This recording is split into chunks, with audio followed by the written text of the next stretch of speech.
Ouais, où on va se régaler avec ce livre Regime Change. Bon, déjà, il y a une méthodologie, hein. Il faut reparler de cette méthodologie qui est impeccable, au-delà d'avoir une top à la Maison-Blanche, confirmée Par Monsieur J.D. Vance voilà. Non, chaque fois que je dis le mot top, il faut pas hésiter à m'interrompre, d'accord? Merci Isabelle. Ce qui est intéressant sur la méthodologie, le fait qu'il y a eu plus de 1000 interviews qui ont été réalisées pour faire ce livre-là. J'ai vu à quoi il ressemble en vrai d'ailleurs. La couverture est en or. Évidemment, non, c'est ce qui va être intéressant. Elle a la même teinte que la décoration de la Maison-Blanche. Et donc, vraiment, ce qui est intéressant, c'est qu'il y a des sujets extrêmement sérieux. On a parlé de l'affaire Epstein, on a parlé de cette volonté de retirer le habeas corpus, cette volonté d'utiliser l'armée et de faire l'Insurrection Act. On est parti dans les coulisses déjà de la guerre en Iran, mais il y a aussi des sujets plus légers, mais qui sont autant importants parce qu'ils éclairent du quotidien de la Maison-Blanche, des coulisses du cirque, du coup, et de la personnalité de Donald Trump. Et donc, par exemple, on va apprendre que Donald Trump, lorsqu'il a décidé son deuxième mandat, il s'est dit, on va faire les choses un petit peu différemment. Alors déjà, ils n'ont pas été le seul. C'est souvent le cas des couples présidentiels, du moins souvent le cas. Ça a été le cas d'autres couples présidentiels, dont JFK. Ils font chambre à part. D'accord, Melania et Donald Trump font chambre à part. Et lorsque Donald Trump est retourné à la Maison-Blanche, il a décidé de changer tout ça. Mais ça veut dire prendre une meilleure chambre pour lui, déjà, normal, et d'aller changer. Donc, on va rentrer dans le cœur du texte, Thomas, et de rentrer dans la décoration. Même si décorer sa propre chambre, ça veut dire quoi ? Ça veut dire aller voler la décoration qui était choisie par Melania pour sa propre chambre. Donc, non, vraiment, on a peur de rien quand on s'appelle Donald Trump. Ah, Melania a choisi ce miroir. Mettez-le dans ma chambre, s'il vous plaît. Non, vraiment. Je vous dis, ça éclaire sur la personnalité. Donc, vas-y, passons dans les extraits. Donc, pour que vous compreniez bien, on a un plan. Voilà, on est sérieux ici. On n'est pas les seuls à l'avoir fait. On a ce plan de où se trouve la chambre. Donc, voilà, vous avez... Intéressant. Voilà, ils sont l'un à côté de l'autre. Lui a pris le living room parce que c'est une pièce qui est plus grande. La plupart du temps, d'ailleurs, ce qu'on va apprendre dans le livre, c'est que Melania n'est pas là, la plupart du temps. On le sait, hein, mais c'est la confirmation. Donc voilà, il aurait pu prendre les deux pièces. Je crois que ça n'aurait pas changé grand-chose. Et donc, on apprend que lorsque quelque chose lui plaît, il va le prendre.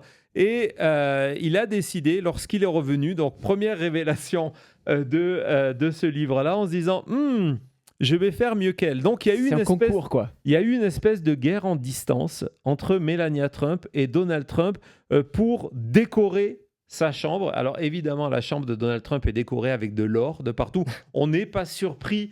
On n'est pas surpris de la chose, mais donc il y a eu cette espèce de concurrence, et concurrence, ça veut dire quoi chez Donald Trump ? C'est de profiter de l'absence de Melania Trump pour aller lui-même dans sa chambre, lui piquer sa déco, quoi, comme si c'était un gamin qui va voler de sa sœur quelque chose.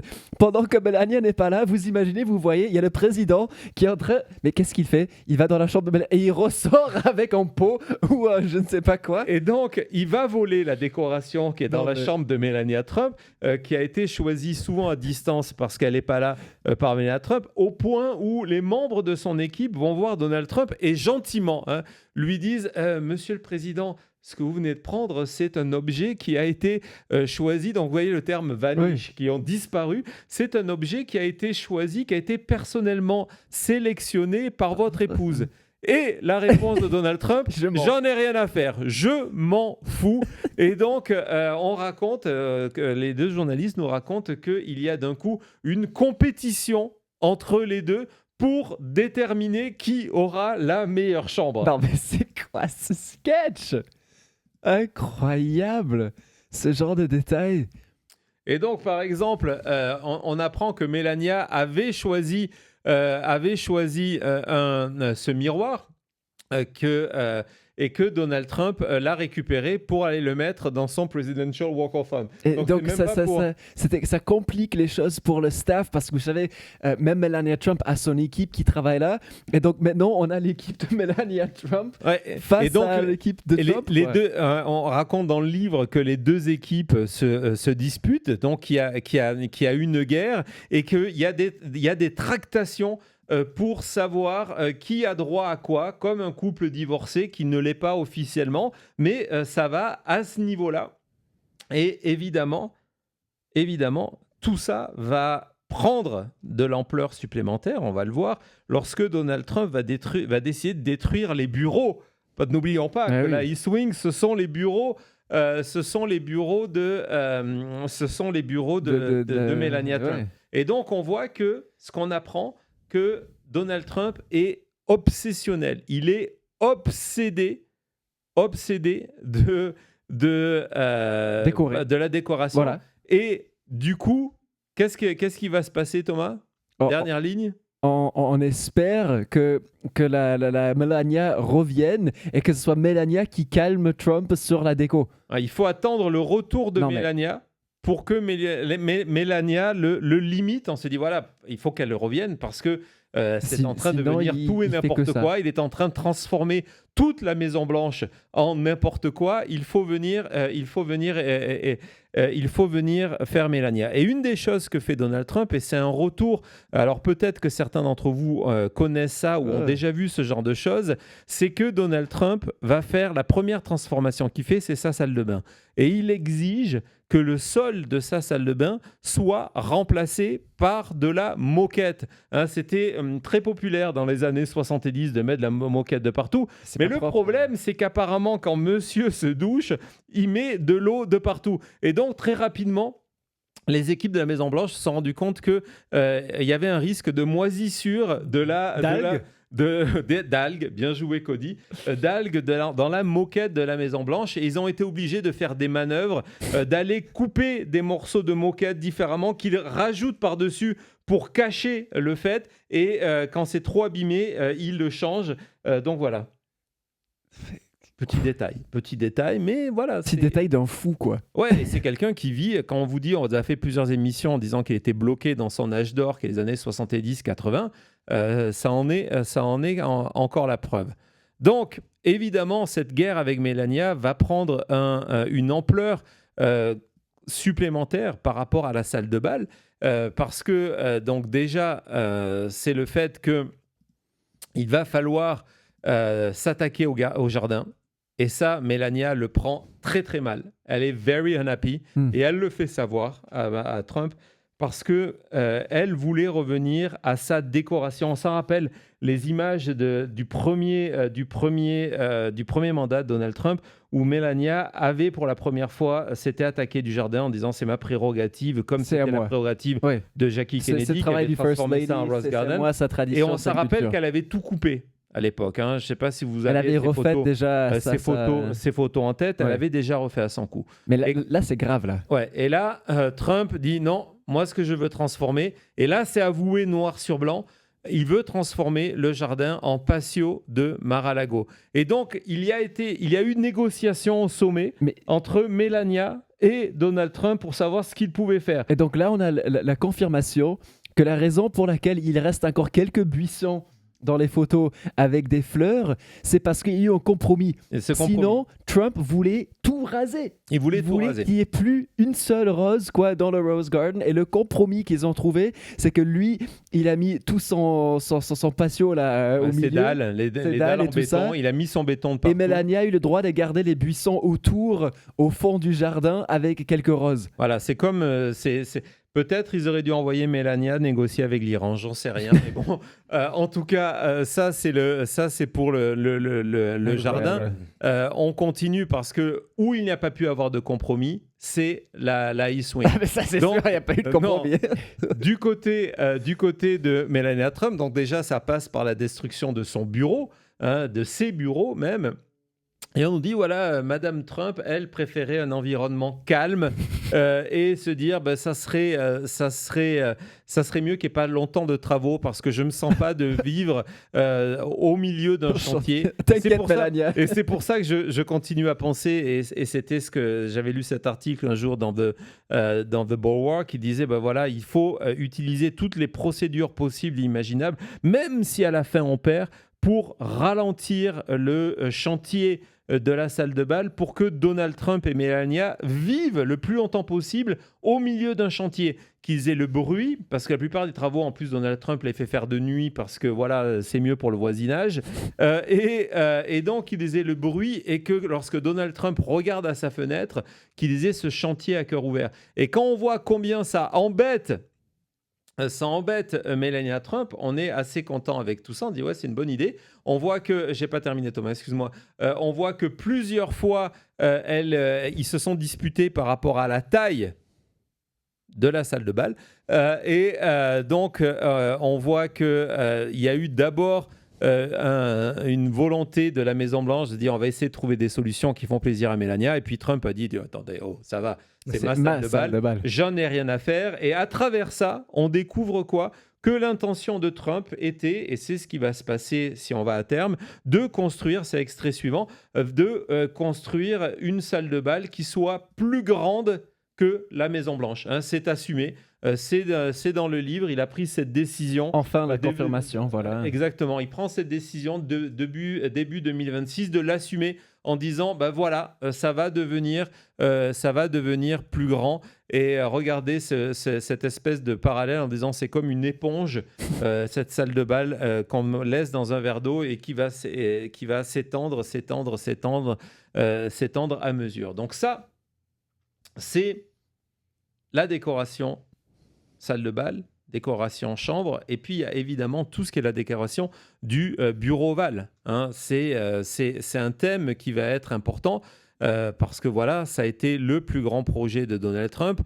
Et pourquoi je vous ai sélectionné ces photos-là ? Vous allez voir, on en a 2 ou 3 qui sont à peu près pris du même angle, où on voit la je sais ce qui arrive, où on voit la cheminée derrière Donald Trump. La réalité, c'est qu'un matin, Christine Leavitt débarque dans le bureau ovale et elle découvre quoi ? Elle découvre Donald Trump avec un tube de superglue à la main, en train d'essayer de coller lui-même sur la cheminée ses décorations en or. Donc déjà, c'est la confirmation que c'est collé. Tout ça est collé. Il a superglué de l'or sur sa cheminée. Ouais, il a collé de l'or à la superglue sur la cheminée. C'est pas sa cheminée, Thomas. Arrête de dire ça. C'est la cheminée de la... Je sais pas si quelqu'un la veut après ça. Hein. Non, c'est... voilà, donc ça, c'est un autre aspect. Et enfin, tant qu'on est... genius. et pour conclure sur cette partie qui est un petit peu plus légère, on va aller dans des sujets beaucoup plus graves, mais qui éclaire énormément sur la personnalité de Donald Trump. On apprend, grâce au livre de Al Berman et de Swan, que Trump, la nuit, se lève parce qu'il a faim. Et que donc, c'est un passionné du snack, qu'il mange de la glace en plein milieu de la nuit, qu'il va du Starbucks. Je ne sais pas ce qu'il y aura dans cet emballage de Starbucks, si c'est des cookies ou quoi que ce soit. Il est fou de cookies. Je pense que c'est les cookies. On a vu qu'il y en avait plein à bord de Air Force One. Écoute, tant que ce n'est pas les donuts. Et évidemment, des chips. Des chips. Le problème, c'est qu'apparemment, Donald Trump, on l'imagine, il mange comme un porc, on va le dire, il n'y a pas d'autre mot, et qu'il laisse traîner tout ça par terre. Et c'est mieux, parce que le problème, c'est que quand il jette les choses à la poubelle, il jette tout à la poubelle. Pas que l'emballage. Non, pas que l'emballage. Il jette tout, le plateau, il jette tout, y compris l'argenterie de la Maison-Blanche, et que donc les membres de son équipe, le matin, fouillent les poubelles de la chambre de Donald Trump pour voir s'il n'a pas jeté une petite cuillère en argent historique de la Maison-Blanche. Ouais. Il balance l'argenterie. Une fois qu'il a utilisé, ça part à la poubelle. Incroyable, les gars. Il mange sa glace. Il mange sa Sterling glace. Silver. Hop. Et après, il balance ça. Tant que c'est pas doré, ça n'a pas de valeur. Et donc, imaginez quand votre boulot à la Maison-Blanche, ouais, je suis partie de l'équipe du président. Vous faites quoi ? Je vais changer les morceaux de moquette parce que c'est en train de moisir, il va y avoir des champignons de partout. Et puis, je fouille les et poubelles. puis, je fouille les poubelles parce que Donald Trump, quand il a fini sa glace, il jette aussi la cuillère en argent. Voilà. Mais le truc, C'est c'est mon que c'est boulot. même pas quand il finit, parce qu'on a lu, le gars, il est tellement germaphobe en plus que quand il commence un paquet de chips, il va en manger la moitié et il veut pas retoucher le paquet parce que sinon il peut avoir des désastres qui peuvent arriver, donc il jette tout.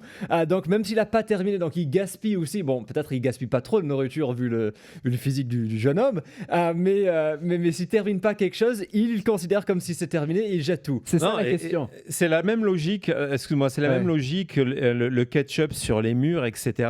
Hein, quand le matin, vous rentrez dans cette chambre de Donald Trump, où il a passé quelques heures seul la nuit, Chips, de la et qu'il glace, y a tout ça des, il y a des partout, ouais. paquets de chips par terre, il y a des emballages de biscuits, il y a des pots de glace à moitié Dans la vides moquette. sur la moquette de la chambre. Mais imaginez à quoi ça doit ressembler. Oui, Thomas. La tu voulais dire. question, Attends. Cody, c'est est-ce qu'il balance les cuillères à la poubelle parce que voilà, il est inconscient, il est tard, il est fatigué, il est à moitié endormi après sa glace, ou est-ce qu'il le fait exprès parce qu'il est germophobe et il n'a pas envie d'utiliser la même cuillère Ouais, 2 fois? moi, je pense que c'est la deuxième solution parce que lorsque, justement, hein, ça fait partie de notre mise en contexte, c'est le genre d'histoire qu'on avait lu justement sur Trump à bord d'Air Force One. Et Trump, lorsque il était homme d'affaires, il balançait tout parce qu'il est persuadé qu'il va être empoisonné, etc., etc.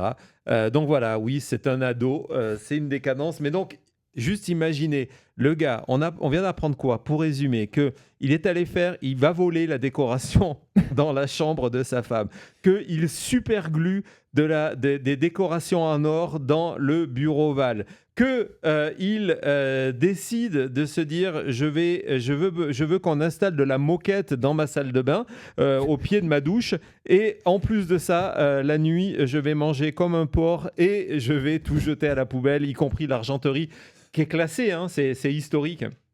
Donc voilà. Ça, c'est la première partie. Je voulais qu'on passe à travers ça parce que ça éclaire énormément sur le personnage. Il y a un autre aspect qui est extrêmement intéressant chez le personnage parce que, évidemment, c'est son narcissisme, c'est son ego. Et je vais vous raconter dans quelques secondes une histoire, alors là, pour le coup, complètement folle. Et ça fait partie, justement, des histoires que Trump a tenté de désamorcer avant la publication du livre. Vous le savez, il n'en parle pas frontalement. Vous le savez pourquoi il n'en parle pas frontalement. Il n'a pas envie que les histoires qu'on est en train de vous raconter aient un écho plus fort que celui qu'ils vont avoir. Donc, résultat, il va faire autrement. Je vous raconte ça tout de suite après. C'est une édition spéciale de La Chute.